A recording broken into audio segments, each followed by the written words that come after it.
So has anyone jumped off of the Israel Adesanya hype train?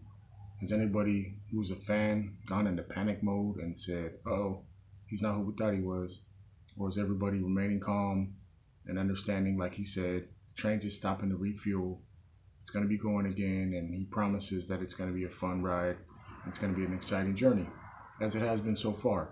In just a little over 3 years since Izzy joined the UFC, he's taken the UFC by storm. We all know he dominated the middleweight division, not only with his victories, but with the style and the performances that he's shown us, that he's given us. The style bender has done it with style, and this is why he's an intriguing fighter.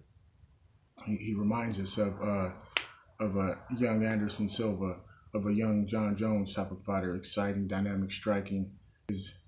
As I've said before, for me and people like myself, we love that he integrates that sort of anime style, that youthful bliss in the fighting, his warrior spirit, his mentality. It's all just intriguing and exciting, and it's been producing victories up to this point. Now, we all know on Saturday night he lost to Jan Blachowicz. He didn't lose his middleweight title, but he lost his bid for the light heavyweight title. And it seemed like he was the favorite in Vegas.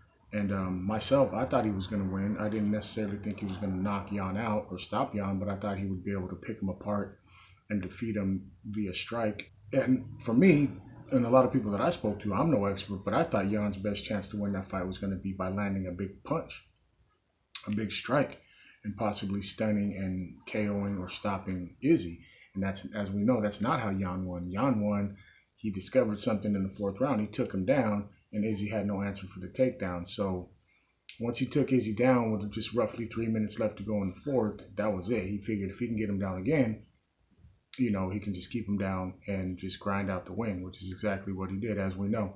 I didn't understand Izzy's tactic in the fifth round, where he was so close and he had his hip square and he was throwing a strike. I think it was a right hand, and he was kind of like switching his feet like mid punch, and it like definitely took away any balance that he did have.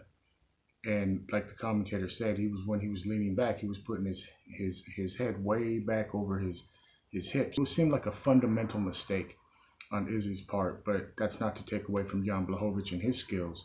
But that being said, Jan Blachowicz defended his light heavyweight title, and Izzy took his first L in the UFC. He had a great attitude afterwards. Both men are great champions, great competitors, great sportsmen. So we love when we see those type of people respect each other, win, lose, or draw. But the thing is part of the fun of this is the aftermath, what fellow UFC fighters and pundits and experts all have to say, the tweets. Now, John Jones was having a field day with this because, as we know, John Jones and Israel Adesanya have kind of had like this feud going on, this war of words, where it was building up towards an eventual super fight. A lot of people were of the mindset that John Jones vacated 205 because he struggled with Santos. He struggled. Many think he lost against Reyes, and then we saw what Blachowicz did to Reyes. He dominated Reyes, so it was kind of like 2 + 2 = 4, but that's not always how it works out. But anyways, Jones is waiting in the wings for the winner of Stipe and Ngannou, and yet still on the side, we're like building up this super fight with the middleweight champion. So it's like we got a heavyweight champion who dominated 205 for the better part of a decade, feuding with a middleweight champion who'd only been dominating for about 3 years. But, stylistically, it was an intriguing matchup. So now John Jones, after seeing Izzy lose this way, was kind of just like, wow, this is the guy you thought was going to beat me. This is the guy you thought had a chance against me. He couldn't even take out Blachowicz. How's he going to take me out? Which is, when you think about it logically, it makes sense. But styles make fights, and you never know how that can go. You know how that works. Styles make fights. Nothing makes sense when it comes to this. On paper, you can try to break it down, and oftentimes you'll get it right. One hit, one maneuver, one takedown can change everything. But for me, I haven't jumped off the Izzy hype train, but I am a little bit like, what's he going to do? He's going to go back down to middleweight? It seemed like he had already dominated middleweight. It seemed like he had already faced all his greatest challenges there. All I see for Izzy at middleweight is a bunch of rematches, a bunch of runbacks against people that he's already beaten. Maybe someone who gave him a tough challenge like a Gastelum. I just don't know who's at middleweight that's going to be that intriguing and that's going to generate a pay-per-view type of event like the one with Jan did. I mean, they're great at building up fights, don't get me wrong. I'm sure he can do a pay-per-view fight and do great numbers, but the intrigue with him fighting Jan was that he was moving up. He was trying to be double champ. it's not good enough to be champ of one division. You got to be champ of two divisions if you really want to be the guy. And he failed at his bid for that. So what does he do? Does he try to build up? I mean, he said he's going back to middleweight, but what do you guys want to see him do? Do you want to see him try to reemerge in light heavyweight, maybe fight someone else, not the champion, build his way back and go for the title again?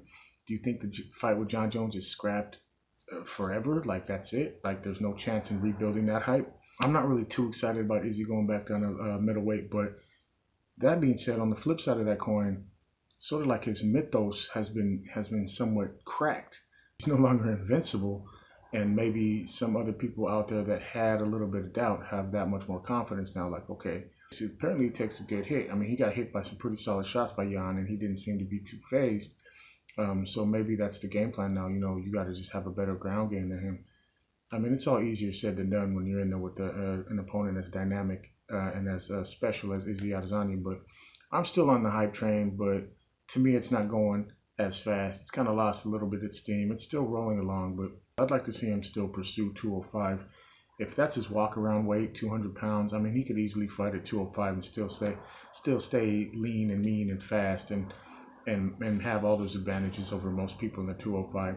I mean, he was doing really well standing up against Jan. I wouldn't say he wasn't dominating the stand-up game, but it seemed like he had the tactical advantage, the speed advantage, we'll say. I don't know about tactical, but he had the advantage in speed and reflexes. But Jan adjusted and took him down and took the fight, took the W, and surprised me and probably a lot of other people. I'm no expert, but like I said, I'm still on a hype train for Israel Adesanya, but I think he's got a lot of work to do to get himself back to the point where he was before he lost Saturday night. Until next time, you will know.